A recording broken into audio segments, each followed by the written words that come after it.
Regardless of what the White House decides, USDA says it's prioritizing the clean fuel markets. It recently announced $75 million in funding through the Regional Conservation Partnership to make sure growers have access to the market.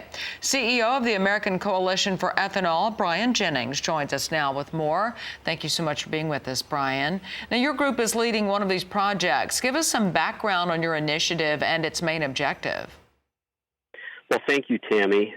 We've been working with the Department of Agriculture for some time now to support our efforts to demonstrate that the activities that occur on farms, on corn farms particularly, can have a very beneficial impact on the overall carbon intensity of corn ethanol.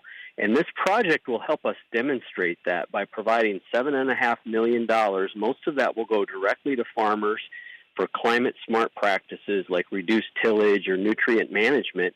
We'll work with South Dakota State University to measure and validate the improvements that take place in soil health and soil carbon on these farms, and then create kind of a protocol that can be replicated around the country where farmers and ethanol plants work together to bring down the overall carbon footprint of ethanol and earn more money in the market doing so. And so we're really excited about working on this project with USDA and the ethanol producers and the corn growers in South Dakota. Sounds like some great partnerships there. So what are the next steps for the project, and what future benefits might this be for the industry?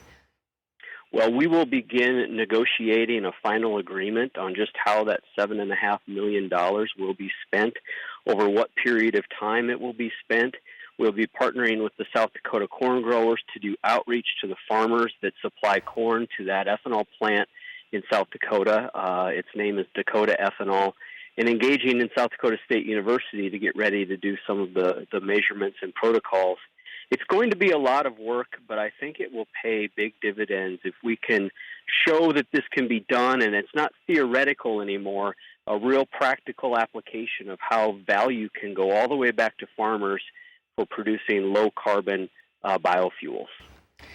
Well, before we go, there has been a lot of speculation around RFS blending requirements, which we mentioned at the bottom of the hour. Now, what are you hearing, and what are your hopes for the numbers? Well, we're very concerned about the rumors that are out there, and we've engaged our champions in Congress.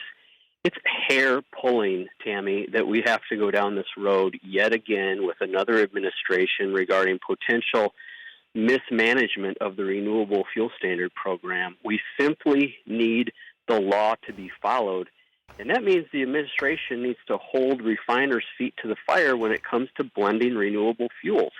That's what the law calls for. That's what we expect in these proposed renewable volume obligations. Right. Interesting that we're having this discussion yet again.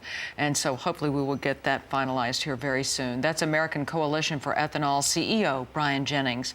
Appreciate your time and input today, Brian.